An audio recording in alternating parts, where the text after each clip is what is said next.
महिलेच्या विनयभंगावरून संजय राऊत आणि विजय वडेट्टीवार यांनी जयकुमार गोरेंवर आरोप केले आणि मंत्रिपदावरून हटवण्याची मागणी देखील केली आहे। मात्र हे प्रकरण 6 वर्ष जुनं असून कोर्टाने मला निर्दोष मुक्त केल्याचं सांगत गोरेंनी अब्रू नुकसानीचा दावा दाखल करण्याचा इशारा दिलाय। पाहुयात एक रिपोर्ट। जयकुमार गोरे यांच्या बाबतीत समोर आलेली माहिती अत्यंत गंभीर आहे। महाराष्ट्राला काळीमा फासणारी। स्त्रीचा विनयभंग केला आणि तो मंत्री तुमच्या मंत्रिमंडळात असेल ते लाख मागे पाहिजे अशा मंत्र्यांना। एक मंत्री पैलवान मंत्री रोज व्यायाम करणारा विवस्त्र फोटो एका स्त्रीला पाठवला। संबंधितांच्यावर मी माझ्या बदनामीच्या संदर्भात केलेलं काम आहे त्या संदर्भात बदनामीचा खटलाही दाखल करणार आहे।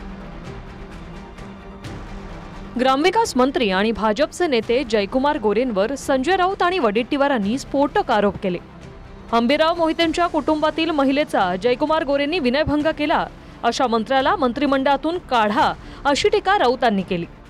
जयकुमार गोरे यांच्या बाबतीत समोर आलेली माहिती अत्यंत गंभीर आहे। महाराष्ट्राला काळीमा फासणारी आहे। हंबीरराव मोहिते यांच्या कुटुंबातल्या स्त्रीचा विनयभंग केला आणि तो मंत्री तुमच्या मंत्रिमंडळात असेल तर त्यामुळे हे महाराष्ट्र कलंकितच होतो आणि अशा कलंकित मंत्र्यांना मग संजय राठोडपासून सगळे आपण का बरं मंत्रिमंडळात ठेवलेलं आहे? मला आश्चर्य वाटतंय। भारतीय जनता पक्षातल्या ज्या महिला मोर्चाच्या चिमण्या आहेत सगळ्या ते एरवी फडफडत असतात। आता काय झालं? घटना घडली 17 साली 19 साली निकाल लागला आणि निकालामध्ये मला निर्दोष या ठिकाणी कोर्टाने मुक्तता केलेली आहे।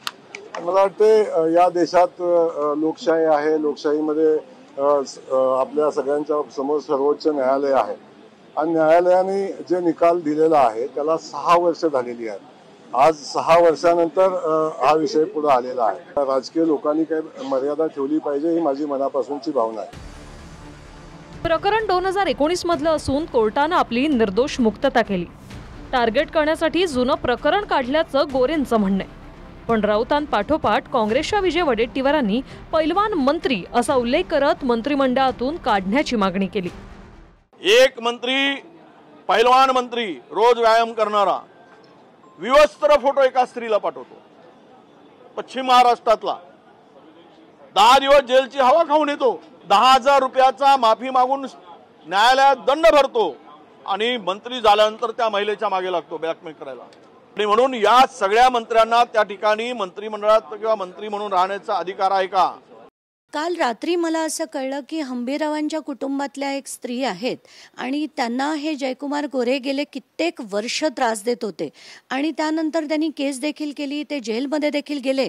आता जेलमधनं परत बाहेर आलेले पुन्हा आपल्या मंत्रिमंडळात, म्हणजे कसं आहे की सगळे जेलमधले आलेले लोकसुद्धा आपल्याला मंत्रिमंडळात चालतात, तसाच प्रकार पुन्हा झालेला आहे। त्यांना मंत्रिमंडळात घेतलं गेलंय आणि मंत्री झाल्याबरोबर पुन्हा त्यांनी त्रास द्यायला सुरुवात केली आहे। तर मला असं वाटतं की त्यांना ताबडतोब अशी लोक जेवढी असतील त्यांना बरखास्त करायला हवं, मंत्रिमंडळातनं उचलून फेकून द्यायला हवं। गोरे इतका कलाकार आहे तो, चलती असताना नीट वागलं पाहिजे माणसानं। कधी पण आमदार असो मंत्री असो कोणी असो, चलती असताना खूप नीचपणाचं वागायचं, गोरगरिबांना त्रास द्यायचा। मग काय होतं माहिती आहे का की खूप त्रास होतो। कारण रात्री परळीचे जे कार्यकर्ता ते घेऊन आला सगळं गाभाळ आणि बहुतेक त्यांनी असं सांगितलं रात्री की त्या महिलासुद्धा कोण येते येणार आहेत, कारण आम्हाला डिटेल माहिती मिळाली ना मग ह्या घोरेला काचका दाखवतो आम्ही कसा आहे ती। याला एवढी मस्ती की तिला उघडे फोटो पाठवले स्वतःचे। एवढा मोठा मंत्री नालायकपणाने हे करतो। ज्यांनी ज्यांनी माझ्यावर आरोप केलेला आहे त्या प्रत्येकावर मी हक्कभंगाचा प्रस्ताव आजच सभागृहामध्ये आणणार आहे। संबंधितांच्यावर मी माझ्या बदनामीच्या संदर्भात केलेलं काम आहे त्या संदर्भात मी माझा बदनामीचा खटलाही दाखल करणार आहे। अब्रू नुकसान भरपाईचाही खटला दाखल करणार आहे। त्याच्यावर जी कारवाई मला अपेक्षित आहे करणं अपेक्षित आहे ती मी करणार आहे। बदनामीसाठी आरोप करणाऱ्यांवर आता हक्कभंगासह अब्रू नुकसानीचा दावा करण्याची तयारी मंत्री जयकुमार गोरेंनी केली। त्याचबरोबर बदनामी मागे त्यांनी रामराजे निंबाळकरांकडे बोट दाखवले। प्रश्न असा आहे की मी तर थकलो तर नाहीच आहे। पायाचं दुखणं आहे तर आहे, क्रिकेट खेळताना 20व्या वर्षी लागलेली दुखडी आज 77व्या वर्षी कुठेतरी त्रास देणारच आहे। परंतु डोकं चालतंय त्याला काय करणार? डोकं जोपर्यंत आहे तोपर्यंत मी नका काळजी करू, खुर्चीत बसून संपवेन. बरं का? तो काही विषय नाही आहे. 6 वर्षापूर्वी निकाल दिलाय कोर्टाने, 6 वर्षानंतर आपण हा विषय सांगताय आज.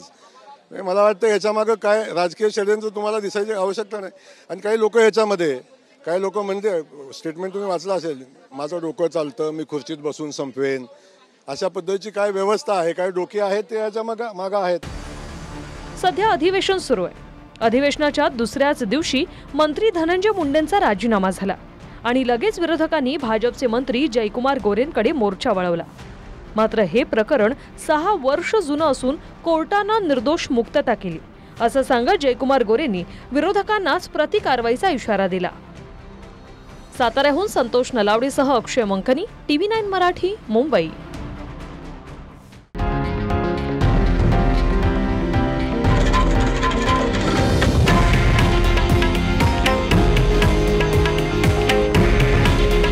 हे आहे देशातील नंबर 1 न्यूज नेटवर्क आणि आपण पाहत आहात TV9 मराठी. काळजी तुमची, हित महाराष्ट्राचं.